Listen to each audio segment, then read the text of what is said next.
ప్రార్థన చేసుకుని కార్యక్రమాన్ని ప్రారంభించుకుందాం. ప్రార్థన. ప్రేమ కలిగిన తండ్రి, కలిగిన దేవ, పరిశుద్ధుడానికి వందనాలు, స్తోత్రములు. ఈ దినమున మరొకసారి ఈ పరిశుద్ధ మందిరావరణంలో రీతిగా చేరి మిమ్మల్ని స్తుతించేటువంటి భాగ్యం మీరు మాకు ఇచ్చినట్లుగా కృతజ్ఞతలు, స్తోత్రములు చూపిస్తూ ఉన్నారు. ఈ ఆరాధనంతా కూడా మీరు తోడుగా ఉండి ఈ నామ మహిమార్థముగా మీరు ఈ ఆరాధనంతా కూడా మీరు జరిగించమని చేరించిన వీళ్ళందరినీ మీరు దీవించండి, ఆశీర్వదించండి. రావాల్సిన వారు సకాలంలో మీరు నడిపించండి. క్రమంగా మర్యాదగా నామ మహిమార్థముగా జరుగుతున్న సహాయం దయచేయండి. యేసునామమున ప్రార్థిస్తున్నాను తండ్రి, ఆమేన్.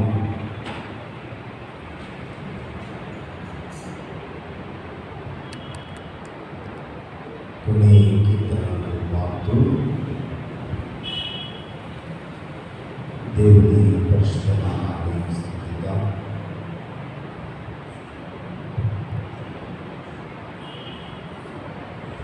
నూట 86 ఆంధ్ర క్రైస్తవ కీర్తన పుస్తకంలోని 186 కీర్తనలు పాడుతూ నామాన్ని స్తుతిద్దాం. ఏ పాపం లేదని ఏ పాపం అనేటువంటి కీర్తనలు పాడుతూ దేవుని పరిశుద్ధ నామాన్ని స్తుతిద్దాం. ఏ పాపమెరుగని ఓ పావనమూర్తి పాపమే మోక్షకుందా నా పాలికైవా నా పాపముల ఈ పాటు నుండి ముందలో గిరీట మళ్ళీ నీ శిరముపై జల్లాడమున ముద్దిరా ముళ్ళ పౌడకు శిరము చల్లడిల్లగ సున్న చెల్లిపోతి రక్షక ఏ పాపమెరుగని యో పావనమూర్తి పాపమే మోక్షకుందా నా పాలి దైవమా నా పాపముల కొర ఈ పాటు కలువరి జీవముల సిలువ మోయాలే కలవరము నుండి నావా సిలువనితో మోయ సులువలు వేరునని తోడుగా నిచ్చినావా ఏ పాపమెరుగని యో పావనమూర్తి పాపమే మోక్షకుందా నా పాలి దైవమా నా పాపముల కొర ఈ పాటు నుండి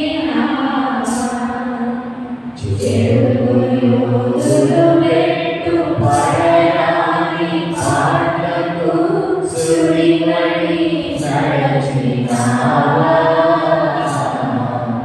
కడకు కల్వరి కడగేని సిలువను గ్రక్కునాయించినావా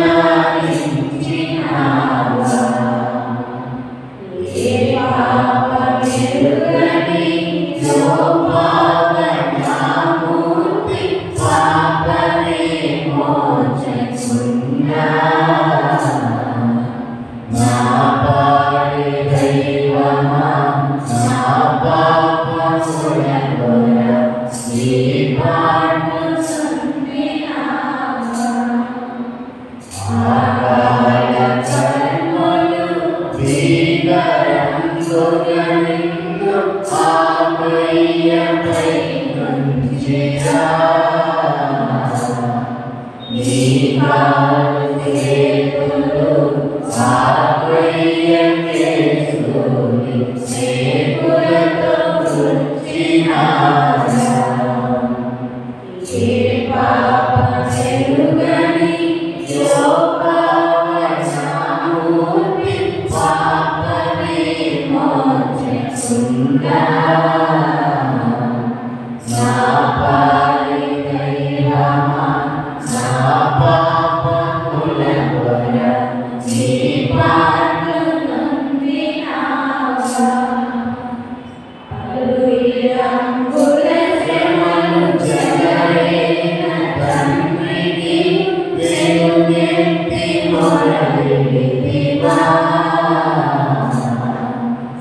ఎంతో ఇంత ఎంతో చింత యేసు నాదు మరణమంత 191 ఆఖరి వయసు ఒకే మనసుకి 191 ఎంతో వింత ఎంతో చింత యేసు నాదు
ఎంతో వింత ఎంతో చింత యేసు నాదు మరణమంత ముయ్యలేని రాయునొకటి మోపివేసు వీపుపైకి మొయ్యలేక మ్రాణితోడ మూర్ఛపోయే యేసు తండ్రి ఎంతో వింత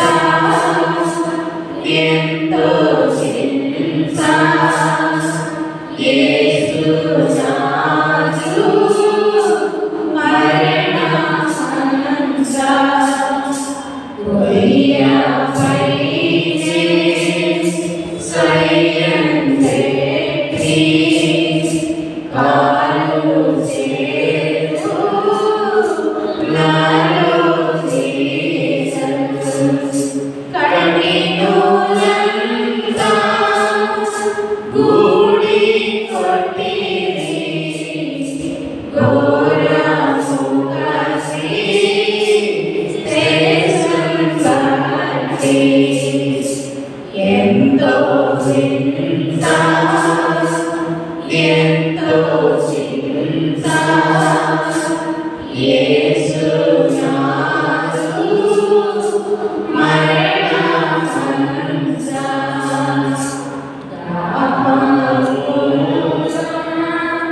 చేతు శిరస ద్రవాసి ద్రోణకట దాత్రి ప్రజల పాదసోచి ధన్యుడాసి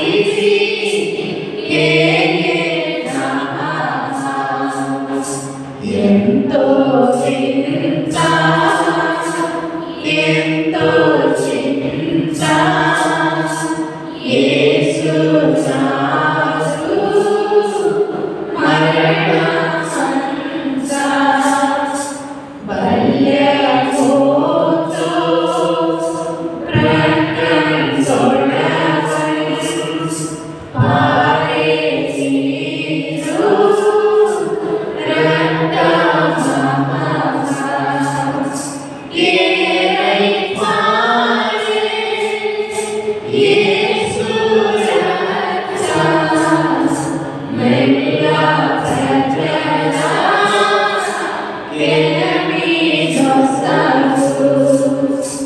ఎంతో వింత ఎంతో చింత యేసు నాదు మరణమంత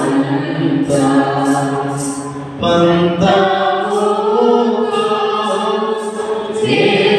చేసినంత సొంత ప్రజలు స్వామినంత ఎంతో వింత ఎంతో చింత యేసు నాదు మరణమంత దేవుని వాక్యాన్ని చదువుకుందాం. మత్తయి సువార్త 26వ అధ్యాయం. మత్తయి సువార్త 26వ అధ్యాయము 31వ వచనం నుండి 35 వచనాల వరకు మంజూష గారు వచ్చి అనేక భాగాలను చదవవలసిందిగా ఆహ్వానిస్తున్నాను.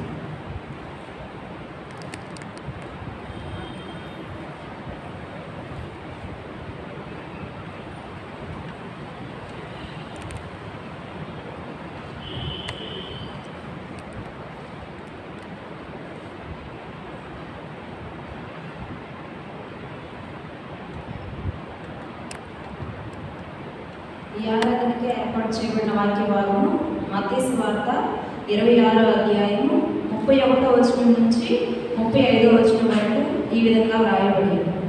అప్పుడు యేసు వారిని చూచి, ఈ రాత్రి మీరందరూ నా విషయమై అభ్యంతరపడెదరు. ఏలయనగా గొర్రెల కాపర్ని కొట్టుదును, మందలోని గొర్రెలు చెదరిపోవునని వ్రాయబడి ఉన్నది కదా. నేను లేచిన తర్వాత మీకంటే ముందుగా గలిలయకు వెళ్ళేదనని. అందుకు పేతురు, నీ విషయమై అందరూ అభ్యంతరపడినను నేను ఎప్పుడునూ అభ్యంతరపడనని ఆయనతో చెప్పగా, యేసు అతని చూచి, ఈ రాత్రి కోడి కూయక మునిపే నీవు నన్ను ఎరుగనని ముమ్మారు చెప్పేదవని నీతో నిశ్చయముగా చెప్పుచున్నానెనను. పేతురు ఆయనను చూచి, నేను నీతో కూడా చావవలసి వచ్చినను నిన్ను ఎరుగనని చెప్పనెను. అదే ప్రకారము శిష్యులందరూ అనిరి. దేవుడు తన పరిశుద్ధ వాక్యం మనం ఎప్పుడు దీవించు. ప్రార్థన చేసుకుందాం. తనలోంచిన మోకరిలు కలిగినటువంటి వారు మోకరిగా కొద్ది నిమిషాలు ప్రభు యొక్క సన్నిధానం మన స్థితిని మనము ఒకసారి పరిశీలన చేసుకుందాం. దేవుని సన్నిధానంలో దేవుడు మనకి ఇచ్చిన ఈ శ్రేష్టమైన సదవకాశాన్ని సద్వినియోగపరుచుకుందాం.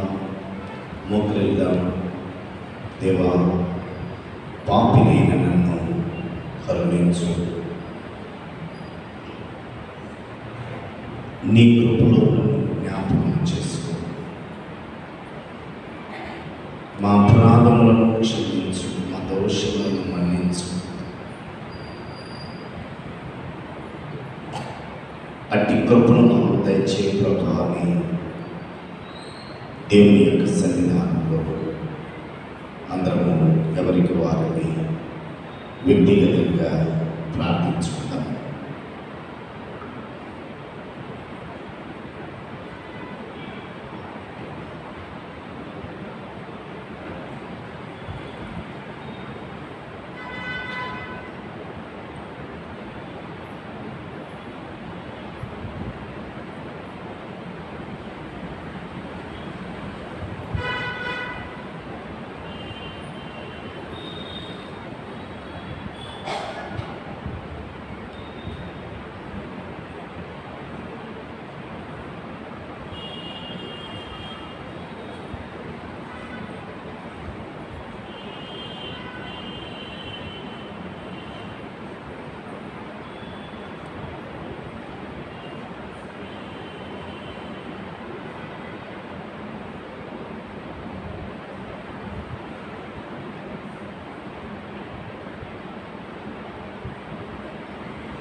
వాక్యం నిమిత్తమై ప్రార్థన చేసుకుందాం. ఆనందరావు గారు వచ్చి ప్రార్థన చేస్తారు. జరుగుతుంది. ఆనందరావు గారు వచ్చి వాక్యం నిమిత్తమై ప్రార్థిస్తారు.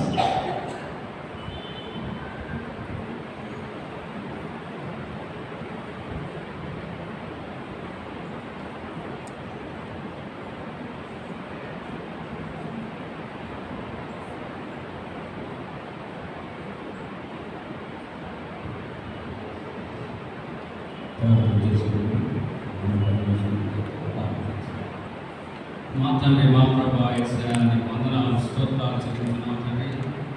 చిన్న మనగా కూడిన ఆయన మమ్మల్ని అందరినీ కాచి మీ చిత్తం మా పట్ల జరిగిస్తున్నందుకే వందనాలు స్తోత్రాలు. ఎందరికో లేని భాగ్యాన్ని మీరు మాకు కొనసాగించాలి. వచ్చినటువంటి బిడ్డలందరినీ కాచి వారి అవసరాలు అక్కలు యేసు నామంలో మీకు తీర్చిన ఆయన మీ పాదములకు స్తోత్రం వేస్తాయా. రానున్న బిడ్డలను త్వరగా మీ ఆలయానికి చేరి మిమ్మల్ని స్తుతించి ఆరాధించుకునే పరిస్థితి బిడ్డలకు ప్రసాదించాయా. మీ పాదములకు స్తోత్రం వేస్తాయా. మీ దాసులు చెప్పినటువంటి వాక్యాన్ని మరుగుపరిచి మీరే మాట్లాడి ఆయన నోటికి పూరగా ఉండి మీరే మాట్లాడి మీ చిత్తం మా పట్ల మా జీవితాల పట్ల మా కుటుంబాల పట్ల జరిగించి మీరే మహిమ ఘనత ప్రభావం పొందుకోవలసిందిగా వేడుకుంటున్నాం తండ్రి. మీ పాదములకు స్తోత్రం. ఈ ఆది నుంచి అంతం వరకు మీరే మహిమ పొందవలసిందిగా వేడుకొచ్చు యేసునామమున ప్రార్థించి వేడుకొంచున్నాం మా తండ్రి. ఆమేన్. కూర్చుంది. క్రీస్తునందు ప్రియమైన వారులారా, ఈ సమయంలో మీ అందరికీ మన ప్రభువును రక్షకుడైన యేసుక్రీస్తు జీవము కలిగినటువంటి నామములో శుభములు వందనాలు తెలియపరుస్తాను. కారణం ఏంటంటే ఆఖరి నిమిషంలో చిన్న సవరణ జరిగింది. అక్కగారు వాక్యం అనుకొని ఒక సిద్ధపడి చెప్పారు. అందరూ కూడా సరళక్క గారు వాక్యం అని అనుకుంటారు. కానీ ఎందుకో ఆఖరి నిమిషంలో దేవుని యొక్క తలంపు ఏమో అని నేనే ఈ మాటల గురించి తెలియపరిచి ఇంకొక రోజు సహోదరానికి ఇవ్వాలని ఆశ కలిగి ఉన్నాను. అని చెప్పే అంశం పేతురు అబద్ధం. నేను కూడా చెప్పింది అబద్ధమే. కాబట్టి ఈ సమయంలో అందరినీ ఈరోజు ఏడు ఫస్ట్ రోజు కదా, అందుకని ప్రేమతో గురించి వాక్యాన్ని అందించాల్సిందిగా ప్రేమతోటి అక్క గారిని కూచిపూడి సరళక్క గారిని ప్రేమతో ఆహ్వానిస్తున్నాను.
ఈ సినిమా ధ్యాన కార్యక్రమంలో 24 దినమున నన్ను సజీవంగా ఉంచి మీ మధ్యలో నిలబెట్టినందుకు దేవాదేవునికి కృతజ్ఞతాస్తుతులు చెల్లించుకున్నాను.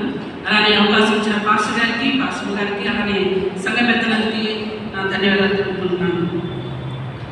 మరి నేనైతే ఇది 3వసారి, ఈ నెలలో 3వసారి మార్చబడ్డాను. నా వాక్యాన్ని మార్చబడింది. మొదటి శనివారం మొట్టమొదటి శనివారం నాకు మరి ఉమెన్స్ డే రోజు నాకు వాక్యాన్ని ఇచ్చారు సంఘ పెద్దలు. అయితే నేను అన్నాను కదా, మరి దేవుడిచ్చే అభిషేకం ఉంది, మరి పాస్టర్ గారు అయితే బాగుంటుంది అని నేను అది వ్యక్తపరిచినప్పుడు సంఘ కమిటీ వాళ్ళు మరి కేజీఆర్ గారికి ఇచ్చారు పాస్టర్ గారు. నెక్స్ట్ 2వసారి కూడా నాకు మరి వాక్యాన్ని చెప్పడానికి సమయం ఇచ్చారు. కానీ కొన్ని కారణాల వల్ల నేను వేరే వెళ్ళాల్సి వచ్చింది. అప్పుడు కూడా నేను మిస్ అయ్యాను. అంటే ఎప్పుడూ జరగలేదు. మరి ఇది ఈసారి అయితే 3వసారి నేను తప్పకుండా నేను బోధిస్తానని వచ్చాను, సిద్ధపడ్డాను. కానీ పాస్టర్ గారు అనేసరికల్లా నేనైతే ఇంకా ఆశ్చర్యపోయాను. అందరికీ ఆశ్చర్యం. చిన్నప్పుడు మనం ఏప్రిల్ 1 అని అందరినీ ఏప్రిల్ ఫూల్ చేసుకుంటాం సరదా. కానీ అది కాదు. కానీ పాస్టర్ గారు అబద్ధం అనే ఒక మాట మీద చెప్తున్నాను కాబట్టి అది అన్నారని నేను తలంచాను. అయితే నాకు ఇచ్చిన అంశము పేతురు అబద్ధం. మరి హృదయాంతరాలు ఎరిగిన దేవుడు ప్రభువైన యేసుక్రీస్తు వారు తన అప్పగింపబడిన రాత్రి పేతురుతో నీవు నన్ను ఎరగము అని ముమ్మారు కోడిపోయిన ముందే నువ్వు మాట్లాడతావు అని చెప్పాడు.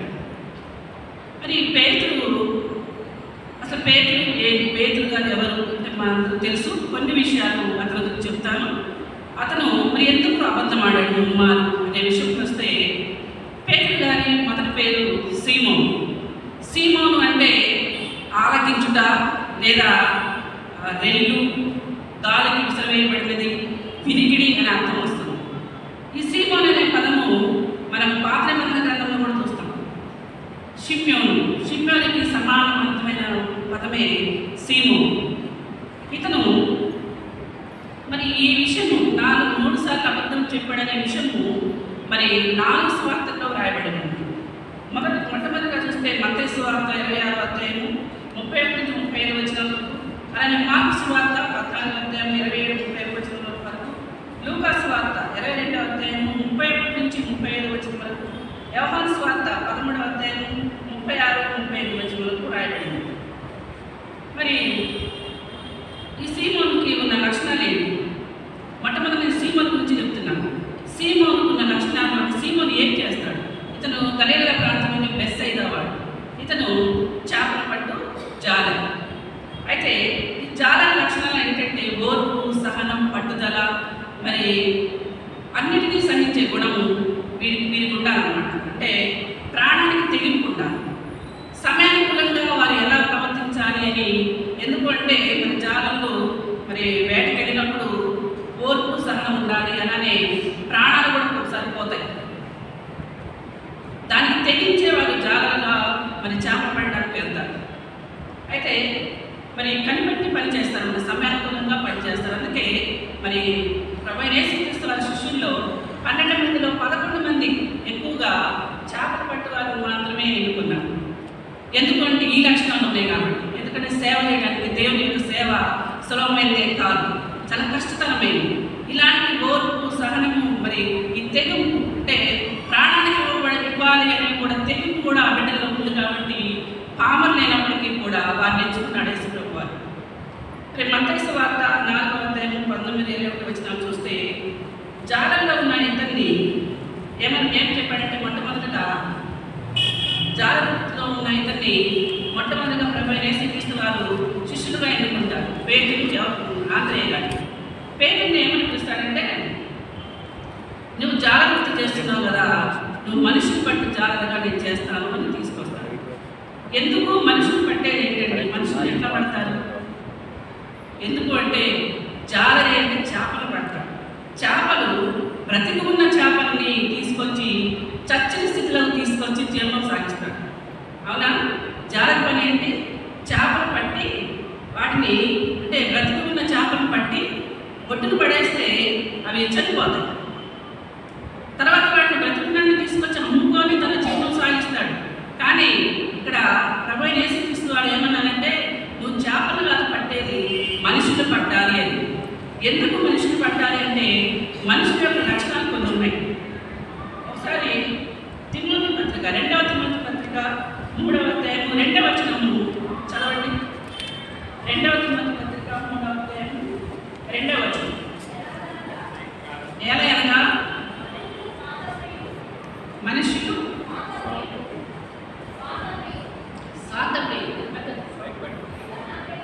ధనాపేక్షలు, బింకములాడువారు, అహంకారులు, దూషకులు, తల్లిదండ్రులకు అవిధేయులు, కృతజ్ఞత లేనివారు, అపవిత్రులు, అనురాగరహితులు, అతిద్వేషులు, అపవాదకులు, అతితేజీయులు, క్రూరులు, సజ్జన ద్వేషులు, ద్రోహులు, మూర్ఖులు, గర్వాతులు, దేవుని కంటే సుఖానుభవమును ఎక్కువగా ప్రేమించువారు, పైకి భక్తి గలవారి వలె ఉండి వారి శక్తిని ఆశ్రయించిన వారినే ఎందురు. వారి శక్తిని ఆశ్రయిస్తారు. చాలా ఇన్ని లక్షణాలు మనలో ఉన్నాయి మనుషుల్లో. ఇవన్నీ మంచి లక్షణాలు అని అంటారా? ఎన్ని లక్షణాలు ఉన్నాయి, ఈ లక్షణాలన్నీ మంచి లక్షణాలు అని అంటారా? ఈ చెడు లక్షణాలన్నీ మనలో ఉండి మనం చచ్చిన స్థితిలో ఉన్నాం. అందుకని మన ప్రభువైన యేసుక్రీస్తు వారు ఇంకొక మాట చెప్పారు. ఎఫెసీ పత్రిక 2వ అధ్యాయం 1వ వచనంలో నేను చదువుతాను. అపరాధముల చేత పాపముల చేత చచ్చిన స్థితిలో ఉన్న మనల్ని పట్టి రక్షించినట్టు మరి దేవుడు మరి ఇతన్ని ఎన్నుకున్నట్టే మన పాపం చేత అపరాధం చేత చచ్చిన స్థితిలో ఉన్న మనల్ని రక్షించడానికి మన ప్రభువైన యేసుక్రీస్తు శిలువ మరణం పొందాడు. అందుకని మరి ఇప్పుడు చదివిన అన్ని లక్షణాలన్నీ మనం పాపములు అలానే అపరాధములు వీటన్నిటితో చచ్చిన స్థితిలో ఉన్నాం. గర్వము, కోపము, గర్వాంధం ఇంకా చాలా జరిగాయి. ఇవన్నిటితో చచ్చిన స్థితిలో ఉన్న మనల్ని మరి ప్రభువైన యేసుక్రీస్తు వారు మరి పేతురుని ఎన్నుకొని నువ్వు మనుషుల పట్టు అని, అంటే ఇలాంటి లక్షణాలు వాళ్ళని పట్టి నువ్వు రక్షించు, నా ద్వారా నువ్వు రక్షించు అని చెప్పి వీళ్ళందరినీ ఎన్నుకున్నారు.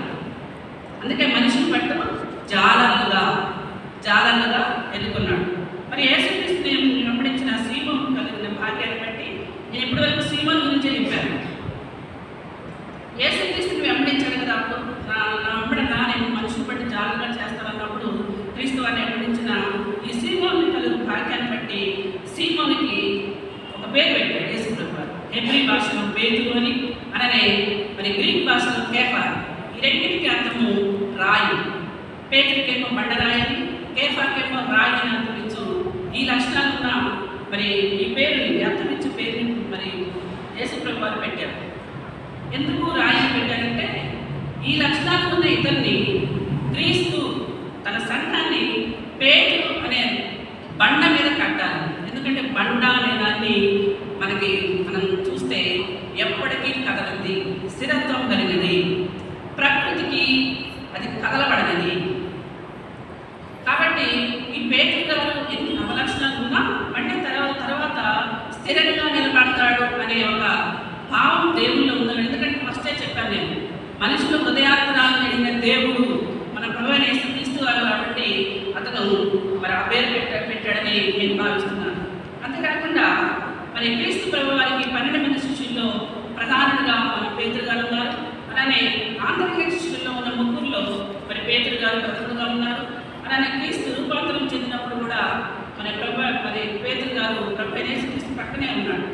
అలానే యాజకులు కొంత బ్రతికించినప్పుడు అంటే యేసు ప్రభు మరి సృష్టించడమే కాదు, మనల్ని సృష్టించడమే కాదు అని చనిపోయిన వాళ్ళని బ్రతికిస్తాడు అని కూడా కళ్ళారా చూశాడు. మరి అంతేకాకుండా 5 గంటలు 2 చేపలు వాటిని పంచినప్పుడు జరిగిన అద్భుతాన్ని తన కళ్ళారా చూశాడు. ఎందుకు చెప్తున్నాడంటే పేతురు అబద్ధం అనే దానికి, అబద్ధం ఎందుకు చెప్పాడనే దానికి ఇన్ని సజీవ లక్షణాలు, సజీవ సాక్ష్యాలు చూస్తున్నాడు అతను. అలానే క్రీస్తు ఒకసారి అడుగుతాడు, క్రీస్తు ప్రభువారు శిష్యులందరినీ కూర్చోబెట్టి నేను ఎవరిని మీరందరూ అనుకుంటున్నానని అడిగితే ఫస్ట్ చెప్పేది ఎవరు సమాధానం ఎక్కడ పోయినా కానీ పేతురు గారు చెప్తారు.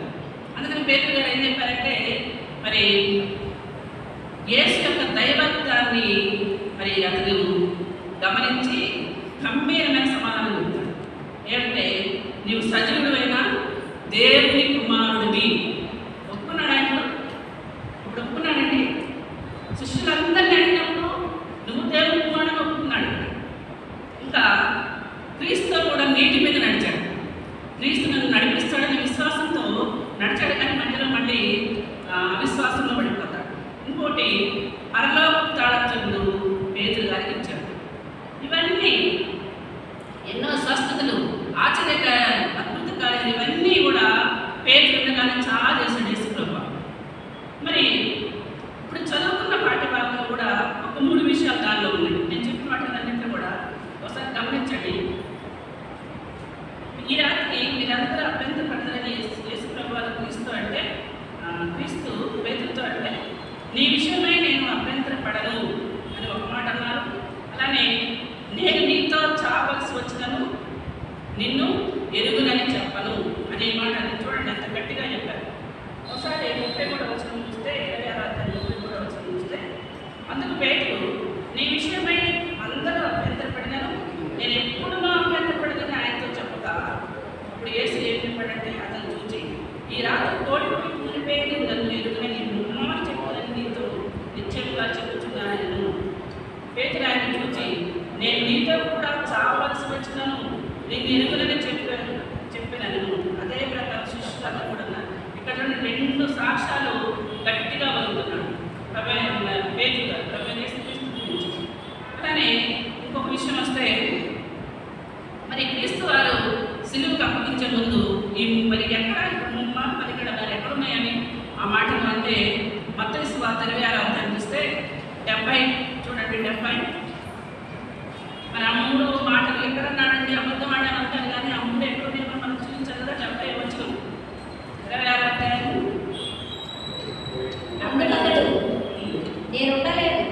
అందుకతడు పై వచ్చి చూస్తే పేతురు వెలుపటి ముంగట కూర్చుండి ఉండగా ఒక చిన్నది అతని ఎదురు వచ్చి నీవును గలిలయుడగు యేసుతో కూడా ఉంటివి కదా అని అందుకతడు నేను ఉండలేదు నీవు చెప్పు సంగతి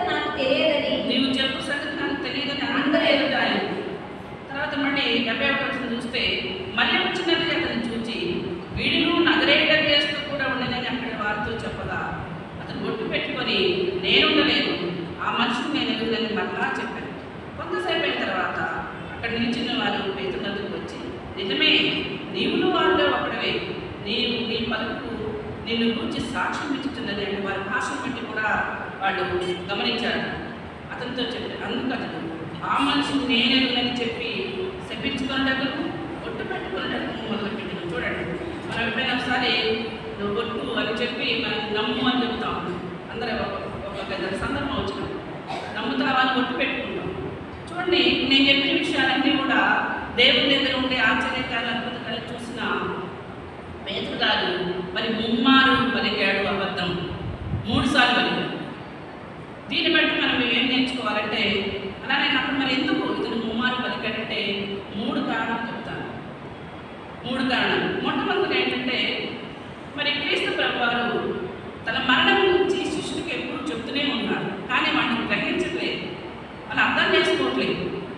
ఆ మాట ఎప్పుడుందంటే లోకాసు వార్త 18:34 చూస్తే క్రీస్తు ప్రభువారు తన మరణం గురించి మనం గ్రహించలేకపోతారు. వారు ఈ మాటలలో ఒకటేనో గ్రహింపలేదు.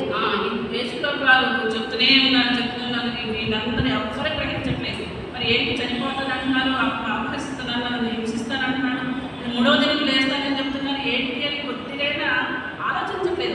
వాళ్ళు గ్రహించలేకుండా ఉన్నారు. కాబట్టి దీన్ని బట్టి కూడా అతను వంగి ఉంటాడని ఒక కారణం. 2వ కారణం చూస్తే మరి యేసుక్రీస్తు వారు నేను ఎదుగును పేతురు ఎందుకంటే తనకి ఒక బలహీనత. మొట్టమొదటిగా ప్రార్థనా జీవితం లేకపోవడం. ఎందుకంటే మత్తయి సువార్త 26:41 మీరు శోధనలో ప్రవేశించుకున్నట్లు మెలకువగా ఉండి ప్రార్థన చేయండి అని చెప్పాడు. ఇక్కడ శోధనే వచ్చింది. ఎందుకంటే మరి ప్రభువైన యేసుక్రీస్తు వారిని మరి కైపా దగ్గరకు అక్కడికి వెళ్ళిన తర్వాత అక్కడ మరి న్యాయమూర్తి దగ్గరికి వెళ్ళి అక్కడ అతని ముందు నిరూపించడానికి తీసుకెళ్తే అక్కడ యేసు ప్రభు వారు ఎలా అయితే శోధనలో పడ్డాడో బయట ఉన్న పేతురు గారు కూడా శోధనలోనే పడ్డాడు. ఎందుకంటే ఎదుర్కొంటున్నారు అతన్ని. మరి ప్రభు వారు ఎక్కడికి వెళ్తున్నారు ఏదైనా శిష్యులందరూ వదిలిపెట్టినప్పటికీ పేతురు గారు వాడు అమ్మటే పడి అక్కడికి వెళ్తారు. ఆ రూమ్ దగ్గర యెరూషలేము ఇంటి ముంగట పేతురు ప్రధాన ఇంటి ముంగటి వరకు ఆయన దూరం నుండి వెంబడించి దొంగలోకి పోయి ఏం జరుగుతుందో చూడాలని అక్కడికి వెళ్ళాడు. అంటే అందరూ వదిలిపెట్టినా కానీ పేతురు గారు వదిలిపెట్టలేదు. అలానే మెలుగుగా ఉండి ప్రార్థన చేయండి అంటే ఈయన నిద్రపోతున్నాడు అంటే సాతాను. నిద్ర అనేది ఎవరి లక్షణం అంటే సాతాను లక్షణం నిద్ర. ఎందుకంటే గెత్సేమనే తోటలో కూడా ప్రభువైన యేసుక్రీస్తు వారు ముగ్గురిని తీసుకెళ్ళి అక్కడ మీరు ప్రార్థన చేయండి, మెలుగుగా ఉండి ప్రార్థన చేయండి, నేను ప్రార్థన చేసుకుని మీ దగ్గరికి వస్తానంటే 3 సార్లు కూడా వాళ్ళు నిద్రపోతున్నారు, గాఢ నిద్రపోతున్నారు. నిద్ర ఎప్పుడెప్పుడు వస్తుందంటే సుఖం ఉన్నప్పుడు నిద్ర వస్తుంది, అలానే చింతం ఉన్నప్పుడు నిద్ర వస్తుంది. మరి వీళ్ళు చింత ఉంది కానీ నిద్రపోయారు. ఎట్లా నిద్రపోయారంటే మామూలు నిద్ర కాదు, గాఢ నిద్రపోయారు. ప్రభువైన యేసుక్రీస్తు వారు వచ్చి మరి మీరు ఏమన్నారంటే శరీర బలహీనతను జయించలేకపోతున్నారు కాబట్టి ఆత్మసిద్ధమే బలహీనంగా ఉంది అని చెప్పేసి మరి వాళ్ళు క్షమించేయకపోయాడు అక్కడ. కాబట్టి వీళ్ళలో పేతురు గారి ప్రార్థనా శక్తి లేకపోవడం. ఇంకోటి భయం, సాతాన క్రియలను భయము, పెరిగితనము ఇతరులు ఉండడం.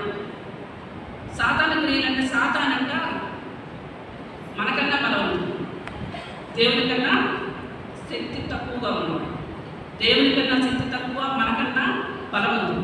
కాబట్టి మనల్ని ఎట్లా వాడుకోవాలని చూస్తూ ఉంటాడు. చూడండి, ప్రభువైన యేసుక్రీస్తు వారిని కూడా ఫస్ట్ బోధనకు వచ్చినప్పుడు మరి ప్రభువైన యేసుక్రీస్తును శోధించాడు. శోధించినప్పుడు మరి ప్రభువైన యేసుక్రీస్తు వారి శోధనకి లొంగకుండా తండ్రి మాటకి లోబడి తండ్రి వద్దకే ఆయన మాటను బట్టి ఆయనకు వద్దకు వచ్చాడు. కానీ మరి సాతాన క్రియలకి లొంగలేదు. ఎందుకంటే మనుషులు పొందుతారు కాబట్టి మరి భయము మిగతాన్ని జయించలేకపోవడం లేదు. అందుకని సత్యానికి సాక్షి అయిన మరి ప్రభువైన యేసుక్రీస్తు వారికి విరోధిగా ఉంది సాతాను. అందుకని సాతాను మాటలు కనుక మనం వింటే మనం ఏదైనా కానీ దేనిలోనైనా మనం లోపడతాం. అందుకని మరి భయం పెరిగితనం నీలో ఉంటే అంట నిన్ను నన్ను బలహీనంగా చేస్తుంది, చేతకాని వాడినిగా చేస్తుంది, అలానే అసమర్థులుగా చేస్తుంది.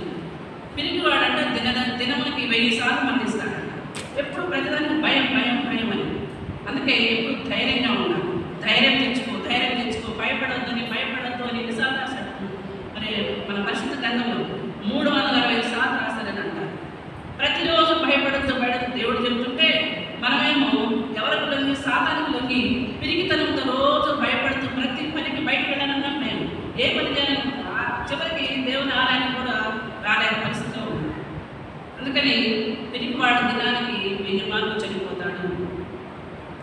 అందుకే పిరిగితనం గల ఆత్మ పరలోక రాజ్యం చేరదని మనం ప్రభువైన యేసుక్రీస్తు వారు మనం బోధిస్తున్నారు. అలానే మనం ఎవరికి భయపడాలంటే దేవునికి మాత్రమే భయపడాలి. దేవుని భయభక్తులు కలిగి మాత్రమే ఉండాలి. అలానే ఇంకొక వచనం చదువుకుందాం. 1 పేతురు 5వ అధ్యాయం 8వ వచనం చూస్తే, నిబ్బరమైన బుద్ధి కలిగి మెరుగుగా ఉండండి. మీ విరోధి అయిన అపవాది గర్జించు సింహం వలె ఎవరిని వెలుగుతుందా అని వెతుకుతూ తిరుగులాడుతుంటారు. ఎందుకంటే మరి సాతాను ఎప్పుడు కూడా ఒకసారి చెప్పారు, సాతాను కూడా వచ్చి దేవాలయానికి వస్తుంది. ఒకసారి పాస్టర్ గారి వాక్యం చెప్పారు, సాతాను కూడా సన్నిధానంలో ఉంటుందంట. ఎవరి దగ్గర ఉంటుందో తెలుసా? ఎవరు పిరిగితనం ఆత్మ ఉంటుందో వాళ్ళు నిద్రపోతూ ఉంటారు. క్షమించండి, చాలామంది నిద్రపోతుంటారు. నేను కూడా గమనిస్తుంటాను, నిద్రపోతారు. మన సన్నిధానానికి వచ్చిన వారంలో ఒక్కసారి 2 గంటల సమయం దేవుని ఆరాధించడానికి మనం వస్తే వచ్చిన వాళ్ళు సాతానికి లోబడి నిద్రపోతూ ఉంటే మరి దేవుని మాటలు ఎవరుంటారు? ఉన్న వారంలో ఉండరు. అందుకని నిద్రపోతూ ఉంటే మాత్రం వాళ్ళ దగ్గర సాతాను పక్కన కూర్చొని నిద్రపోవా ఏం పని లేదు, ఆ మాటలకి ఏం పని నీకు, నా మాట విని అని దేవుడు సాతాను మాటలు చెప్తుంది. నిద్రపో, అంతా అయిపోతుంది లేపుతాను. కాబట్టి సాతాను మాట పిరిగితనం గల ఆత్మ దేవుని రాజ్యం చేరదు అని చెప్తున్నాను. కాబట్టి మనం దేవుని మాత్రమే భయపడాలి. కాబట్టి మరి నిబ్బరమైన బుద్ధి కలిగి మెరుగుతూ ఉందాం. అలానే విరోధైన అపవాది గర్జించు సింహం వలే అన్నారు. అంటే సింహం వచ్చింది అని మనం భయపడుతూ ఉంటాం కదా, అలా కాదు, అది సింహం కాదు. కానీ అలానే గర్జించి మనల్నంట వెతుకుతూ తిరుగులాడుతూ మనం పట్టుకోవడానికి ఈ సాతాను కూడా ప్రయత్నిస్తుంది. కాబట్టి మరి ఈ భయం ఎందుకు వచ్చిందంటే పేతురు గారికి ఒక మాట యేసుప్రభువు వారు చెప్పారు, లోకంలో మీకు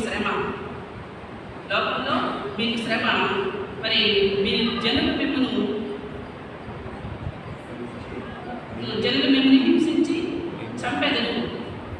అందుకని ఇక్కడ మరి పేతురు గారు ఏం చేశారు? పిరికివాడని చెప్పాను కదా, ఒక సమయంలో పిరికివాడు అయినప్పుడు అమ్మో నన్ను చంపుతారేమో, మరి ప్రభువైన యేసుక్రీస్తు వారు చంపడానికే తీసుకెళ్ళారు, శిలువ మరణానికి అప్పగించడానికి తీసుకెళ్ళారు, నన్ను కూడా చంపుతారు అని భయపడ్డాడు.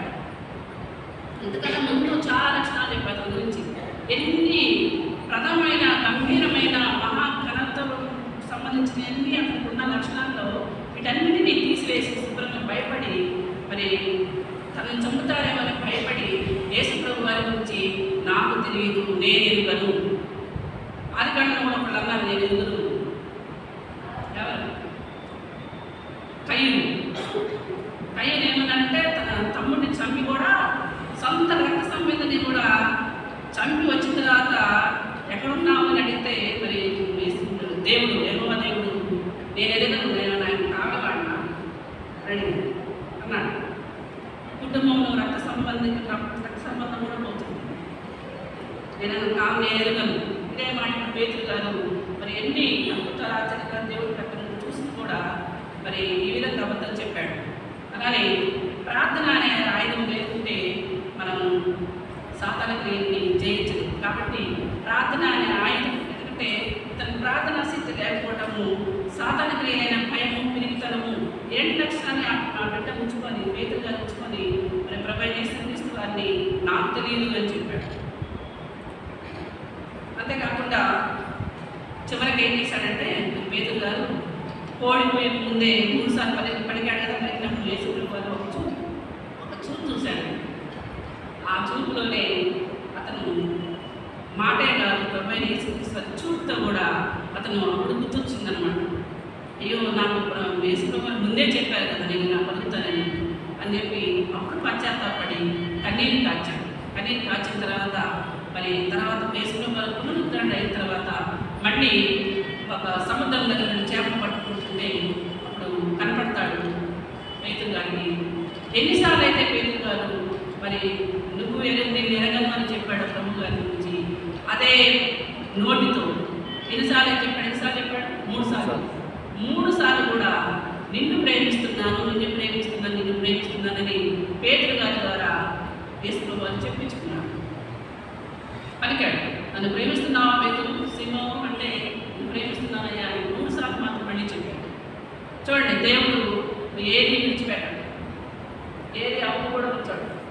మనం చెప్పింది మనం చేసిన దానికి ప్రతిఫలం ఖచ్చితంగా ఇస్తాడు, మంచి అయినా చెడైనా. కాబట్టి ఈ విధంగా అంతేకాదు పేతురు గారు నోటితో 3 మాటలు ఒప్పుకున్న తర్వాత పేతురు గారిని చూడండి, మన పాపంలో ఒప్పుకునే ఎలా మనం ప్రాయశ్చిత్తం చెందిన వల్ల దేవుడు మనల్ని కనికరిస్తాడు, ప్రేమిస్తాడు అనడానికి కారణం ఏంటంటే పేతురు గారు 3 సార్లు నేను ప్రేమిస్తానని చెప్పిన తర్వాత పేతురు గారిని ఎంతో బలంగా వాడుకున్నాడు. మనలో బలహీనతలు ఉండొచ్చు, వైఫల్యాలు ఉండొచ్చు, కానీ దేవుడు అవి చూస్తున్నాడు. నువ్వే దేవుడవి అని మనం కనుక దేవుని యొక్క భయభక్తులు కలిగి ఉంటే మనల్ని హెచ్చిస్తాడు అనడానికి కొన్ని 4 విషయాలు చెప్తాను. మరి ఇలా ఒప్పుకున్న తర్వాత పేతురుని మరి యేసయ్య మరణించిన తర్వాత శిష్యులందరూ పారిపోయారు. వీళ్ళందరినీ మనం ఒక చోటకు చేర్చి మరి వాళ్ళ చెల్లాదరైన శిష్యులందరినీ ఒక చోటకు చేర్చి మరి యేసుప్రభు వారి గురించి సువార్త ప్రకటించడానికి వాడు వాడుకున్నాడు. అలానే ఆది సంఘంలో యేసులో ఉన్న ఆది సంఘంలో మూల స్తంభంగా ఈ పేతురు గారు ఉన్నారు. అలానే తన బోధన ద్వారా క్రీస్తు ప్రేమను అందరికీ చాటాడు. మరి ఆత్మను పట్టడంలో మేటి అయిన జాలరిగా ఉంది. మనుషులు పట్టే జాలరే కాకుండా మనుషుల్లో ఉన్న ఆత్మను పట్టే జాలరిగా ఉన్నాడు. ఈ ఉన్న జాలరందరికన్నా మనుషులు పట్టే జాలరిగా మరి మంచి పేరు తెచ్చుకున్నాడు. అలానే పేతురు గారు నీడ తగిలితేనే స్వస్థత వచ్చేటట్టుగా, నీడ తగిలితేనే స్వస్థత వస్తుంది, తన చెంగు పట్టుకుంటేనే స్వస్థత వచ్చేటట్టుగా దేవుడు పేతురు గారిని అంతగా దీవించాడు, ఆశీర్వదించాడు. అంతేకాకుండా ఒక్క ప్రసంగం చేశాడు పేతురు గారు. 3000 మంది రక్షణ పొందారు ఒక్క ప్రసంగం. ఎంత శక్తి చూడండి. దేవుడు నమ్ముకుంటే ఇలా శక్తి, మనం చేసిన పాపాలను ఒప్పుకొని దేవుని ఉంటే, ఆయన మాట నిందు మనం నిలిచి ఉంటే, ఆయన నిలిచి ఉంటే దేవుడు ఇంతగా ఆశీర్వదించడానికి ఇది ఒక కారణం. ఆ తర్వాత మరి ఒక స్త్రీ కూడా మానవ నుంచి కూడా లేపాడు. వాస్తవంగా బ్రతికించేది ఎవరండి? దేవుడు. కానీ తబిత అనే ఒక స్త్రీ దోత్త, ఈమెను కూడా లేపాడు. ఎందుకంటే ఆమె చేసిన సత్క్రియ ధర్మకార్యాన్ని బట్టి మరి పేతురు గారు తబితను లేపాడు. మరి అంత శక్తి ఉన్న శిష్యులందరికీ ఆ శక్తి ఉందా? లేదు. ఉన్న పేతురు గారికి ఒక్కడికి మాత్రమే మరి దేవుడు ఆ శక్తినిచ్చాడు. బిడ్డను మరి ఆ తబితను లేపాడు. మరణించిన స్త్రీని కూడా లేపే శక్తి దేవుడు పేతురు గారికి ఇచ్చాడు. అంతేకాకుండా మరి క్రైస్తవ ప్రపంచంలో పేతురు గారి పేరు చిరస్మరణీయంగా నిలబడేటట్టుగా పేతురు గారి పేరు నిలబడి ఉంటుంది. మన జీవితంలో చేసిన మేలుని, ఆశీర్వాదాలని ఇవన్నీ అనుభవిస్తూ కూడా మన జన్మే ఒక దేవుడు సృష్టించిన జన్మ. ఆయన వాయువే మన జీవావయం ఉంది. మనం బ్రతుకుతున్నామంటే ఆయన కృపే. కానీ మనం ఇన్ని మేలులు, ఇన్ని అద్భుతాలు, ఇన్ని ఆశ్చర్యాలు మన కుటుంబంలో ఎన్నో స్వస్థతలు, మన కుటుంబంలో ఎన్నో ఆపదలను తప్పించాడు. దుఃఖం నుంచి ఓదార్చాడు.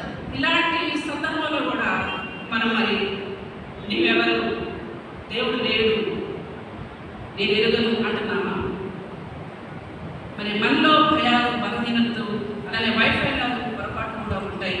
కానీ ఎలాంటి పరిస్థితి అయినా కానీ దేవుడు మనం వదిలిపెట్టే దేవుడు కాదు. మరి ఆయన మనం వెన్నట్టే ఉంటాడు. నీ కుటుంబానికి, సంఘానికి దేవుడు బలమైన పునాది రాయిగా నిలబడితే, నువ్వు ప్రార్థన అనే ఆయుధం కలిగి ఉంటే ఇంకా నిన్ను దేవుని భయభక్తులుగా ఉన్న బిడ్డలుగా ఉండి నీ సంఘంలో, నీ కుటుంబంలో ఒక రాయిగా నిలబడతాడు. కాబట్టి ఈ రోజుల్లో బైబిల్ పట్టుకుని చర్చికి రావాలని నేను భయపడుతున్నాను. చాలా నేను ఒకసారి ఇదే వాక్యం చెప్పాను, బైబిల్ చేతితో పట్టుకురండి అని. గమనించారా? హ్యాండ్ బ్యాగ్లో పెట్టద్దు అని చెప్పాను సార్. హ్యాండ్ బ్యాగ్లో పెట్టద్దు, ఎందుకంటే నువ్వు ఎక్కడికి వెళ్తున్నావు? బజార్కి వెళ్ళినా హ్యాండ్ బ్యాగే, ఊరికి వెళ్ళినా హ్యాండ్ బ్యాగే, ఎక్కడికి వెళ్ళినా. కానీ దేవుని సన్నిధానికి వచ్చినప్పుడు బైబిల్ పట్టుకొని రండి అని 2 సంవత్సరాల క్రితం చెప్పాను. బైబిల్ కనపడితే నువ్వు దేవుని సన్నిధానానికి వెళ్తున్నావు. చూసేవాడు కూడా వీళ్ళు దేవుని సన్నిధానానికి వెళ్తున్నారు అని గమనిస్తారు. కాబట్టి బైబిల్ పట్టుకొని రావడానికి కూడా భయపడే వ్యక్తులు ఉన్నారు. అలానే నిజాన్ని మాట్లాడాలంటే కూడా మరి భయపడుతున్నారు. నిజాన్ని, దేవుడు సత్యవంతుడు, మన దేవుడిని మాట్లాడాలని కూడా మరి చాలామంది భయపడుతున్నారు. కాబట్టి మరి నిజాన్ని మాట్లాడి ఒక దేవుడు సత్యవంతుడు అని చెప్పిన ప్రవీణ్ పగడాల గారికి ఆత్మశాంతి కలగాలని ఆశిస్తున్నాం. అలానే మనం కూడా నిజమైన సత్యదేవుడిని మనం మరి ఈ లోకానికి చాటి చెప్తాము. ఈ అవకాశం ఇచ్చిన భాష గారికి వందనాలు తెలియజేస్తున్నాను. అలానే మీ సంఘం అందరికీ ధన్యవాదాలు తెలుసుకుంటున్నాను. చిన్న ప్రార్థన తీసుకున్నాను. సర్వశిక్షణ దేవ, ప్రేమల తండ్రి, కృపణమైన ధన్యమైన పరిశుద్ధ పాలనకు వందనాలు తెలియజేసుకుంటున్నాము. ఈ 40 రోజుల సిలువ ధ్యానం ఉన్నప్పుడు తండ్రి 24 మందిగా మాట్లాడడానికి అవకాశం ఇచ్చినందుకు స్తోత్రాలు ప్రభావం. మేము దేనికి భయపడక ప్రభావం, మీ భయపడుతున్న జీవించదండి. మీ యొక్క సత్యాన్ని, మీరే నిజమైన క్రీస్తుని, మీరే సత్యవంతుడని, మీరే గొప్ప దేవుడు అని మేము కల్పించే బిడ్డలు ఉన్నట్టు మా సహాయం చేయండి. మా ప్రభుత్వం మా రక్షణ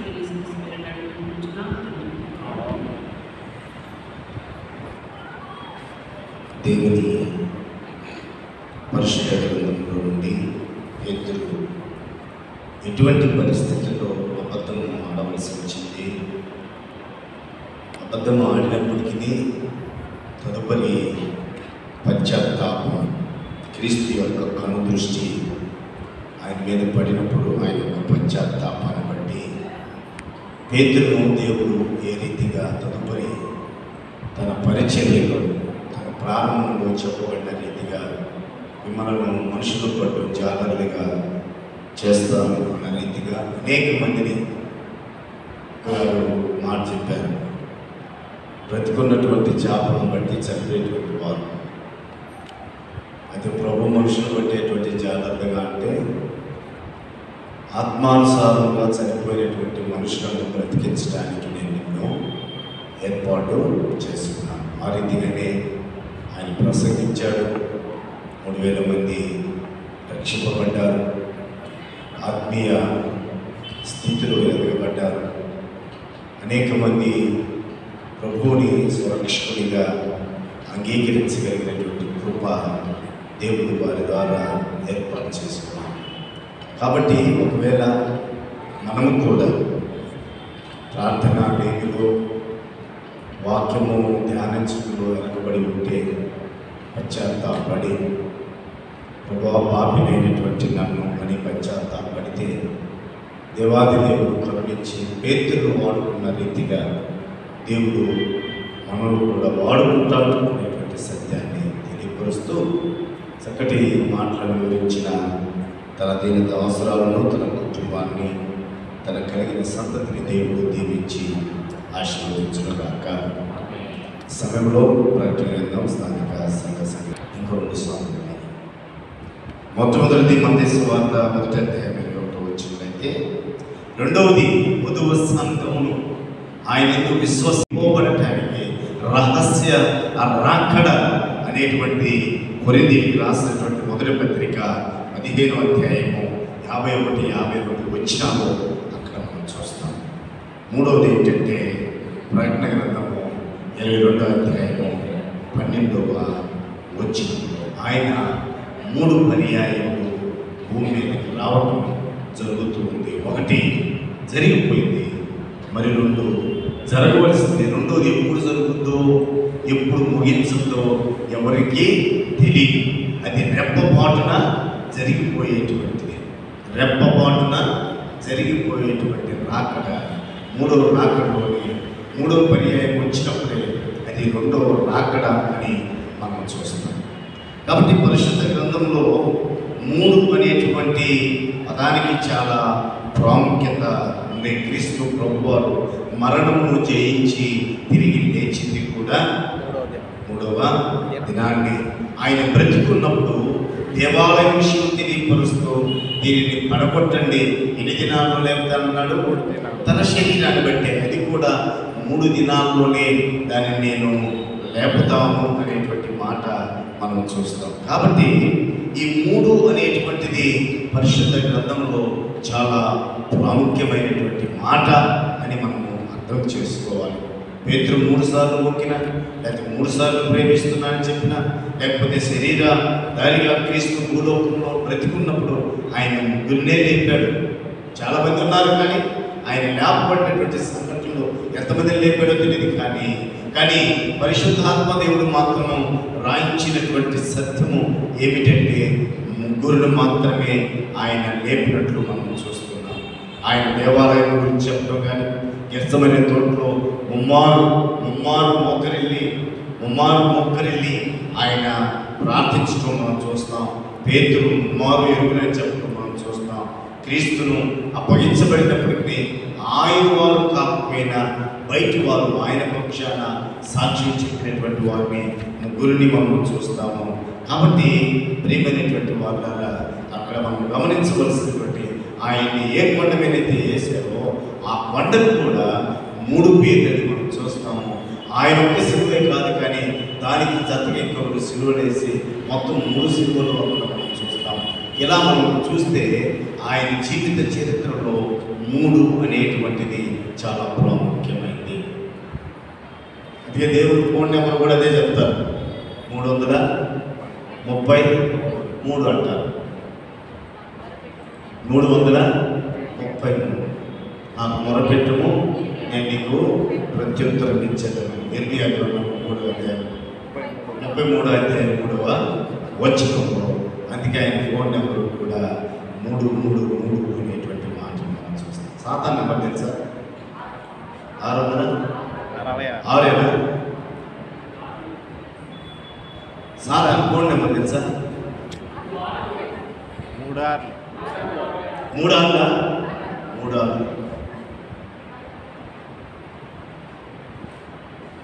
కాదు, అన్ని నంబర్లు శాతం 2 3 4 2 3 4. ఆ అధ్యాయంలో వాడు పాపం, వాడు మోసం, వాడు దాకా, వాడి కర్మ, వాడి కాచం అంతా కూడా అది కాదు, దాంట్లోనే ఉంటుంది వాడి కథలన్నీ కూడా. వాడి యొక్క స్వతంత్రాలు కుట్రలు 2 పుస్తకాలు చదవడానికి ఇష్టపడ్డాడు. ప్రకటన గ్రంథం ఒకటి. ఎందుకు? ఆది కాలంలో వాడు మోసం కనపడుతుంది, ప్రకటన గ్రంథంలో వాడు అర్థం కనపడుతుంది. వాడు అబద్ధం కనపడుతుంది ఆది కాలంలో, వాడు అర్థం ప్రకటన గ్రంథంలో కనపడుతుంది.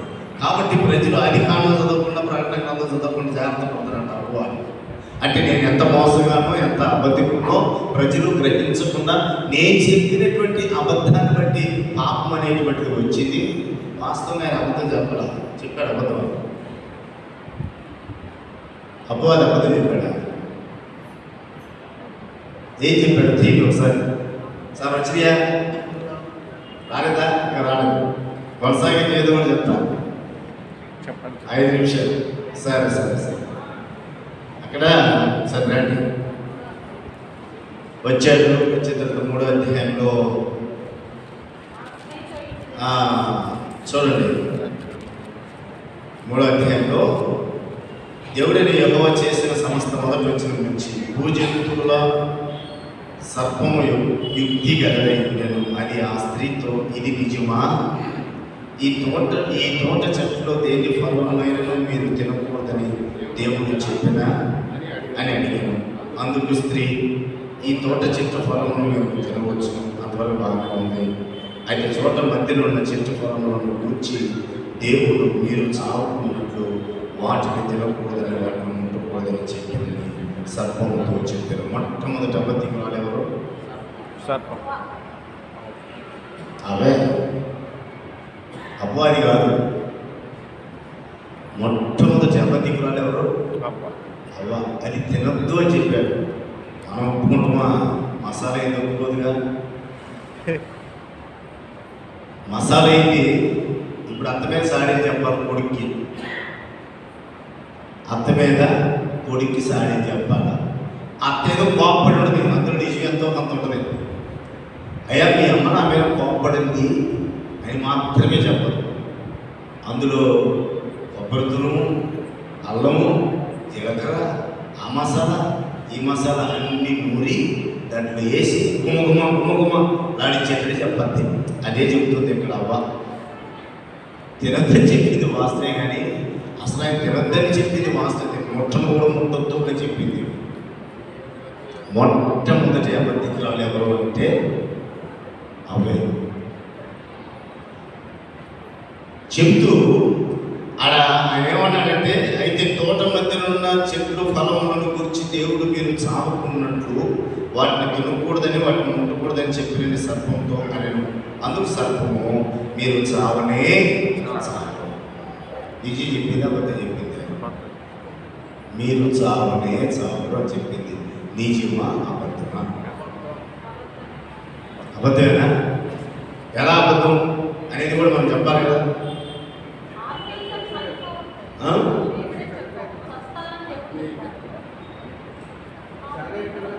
శారీరకంగా చావలేదాడ, శారీరక మరణం అక్కడ సంభవించలేదు. మొట్టమొదట అవ్వ చెప్పింది శారీరక మరణం గురించే చెప్పింది, ముట్టను కూడా ముట్టకూడదు అని. అప్పుడు సర్పం చెప్తుంది శారీరకంగా మీరు చావనే చావు, నిజం అని చెప్పింది. అబద్ధం చెప్పలేదా? ఆమె చెప్పినటువంటి మాటకే అవకాశం దొరికింది అమ్మవారికి.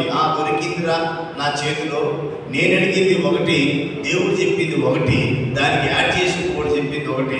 అంటే మనం ఏది చెప్పినా వినద్ది, ఏది చెప్పినా కూడా తొందరపడుద్ది అనే ఆలోచనతోటి మనం ఏమి చెప్పలేదు. ఈమె ఆల్రెడీ బలహీనురాలే, దేవుడు చెప్పిందే మార్చి చెప్పేసింది, ఇక నేను చెప్పింది మార్చాల్సినటువంటి అవసరం లేదు అని నిజమే చెప్పింది. అబద్ధం చెప్పరా?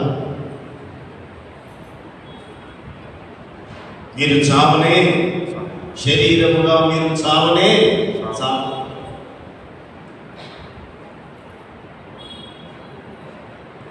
కాబట్టి ఆమె పుట్టినప్పుడే చనిపోవాలంటే ఆమె తినకముందే భస్మం అయిపోవాలిగా.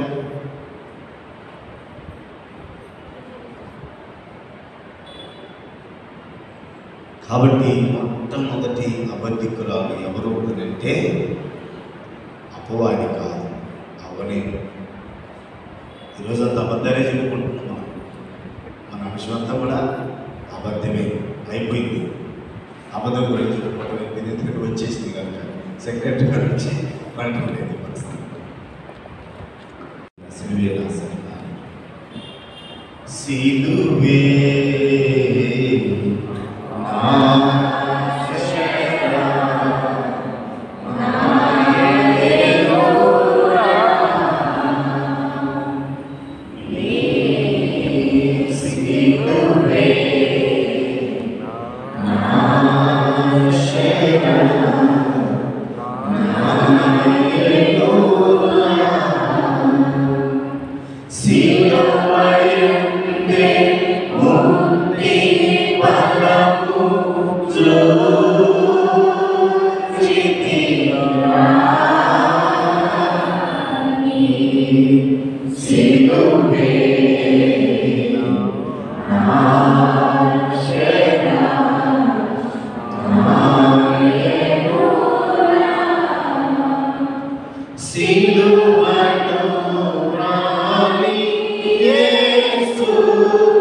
ఈ దినమున 10 నిమిషాలు పరిశుద్ధ మందిరంలో మేము నన్ను స్తుతించి ఆరాధించడానికి ఇచ్చిన సమయాన్ని బట్టి వందనాలు చేయించిన వీళ్ళందరినీ దీవించండి.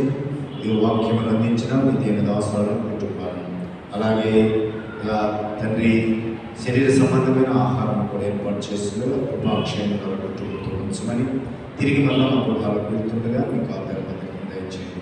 నిశ్చితమైతే రేపటి దినాన్ని మళ్ళీ ఈ రీతిగా మేమందరం సంపూర్ణమైన స్థుతించే వారికి దయచేయండి.